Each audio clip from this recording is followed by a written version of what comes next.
government largely funds research and development of robotic technologies through the National Robotics Initiative, or the NRI.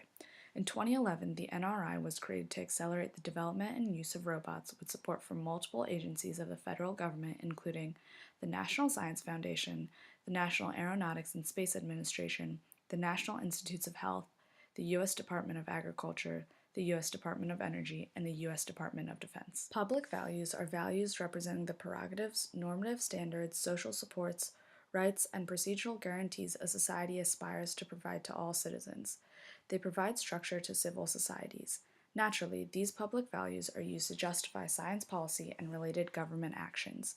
The NRI seeks to develop robots to work symbiotically with humans to provide perceived rights and quality of life to all citizens.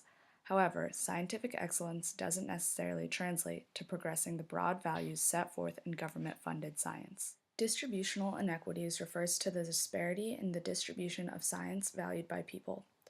To date, the research and development of robotic technologies are largely driven by public science through science and technology, or S&T policy. So, distributional inequities may be present in robotic research and design since robotic funding is primarily funded by government agencies. The mission of the NRI supports new robotic technologies and associated educational programs to improve all lives. However, for S&T to reduce inequalities, the public sector has to intervene to allow for the more equal distribution of benefits from technologies.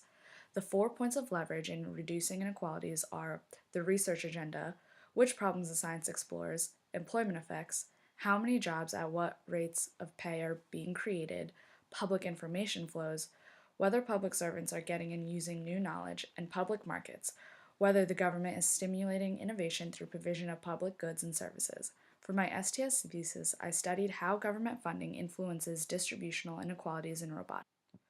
I collected data from the projects that have been funded by the NRI since 2011 to determine the types of projects that the NRI was funding. I studied the 10 awards that received the greatest monetary funding from the NRI to better understand their research agendas, their employment effects, and their effect on public information flows. I also looked at the provisions, such as standards and regulations, the government was making to allow for innovations in robotics. All of the data gathered was analyzed using the framework of the 4 points of leverage in reducing distributional inequalities to see how the public research address these areas. Government funding influences distributional inequalities in robotics by concentrating robotic research and development to the interests expressed by the government agencies supporting the NRI. Currently, there is little proactive attention towards explicitly alleviating distributional inequalities, despite the explicit mention to do so in the NRI. Government funding is causing the development of robotic technologies to remain largely contained within the domain for which they were built, in this case, government agencies funding the NRI. Consequently, this type of distribution perpetuates unequal access to beneficial science and technology related to robots and robotic technologies derived from robotics research.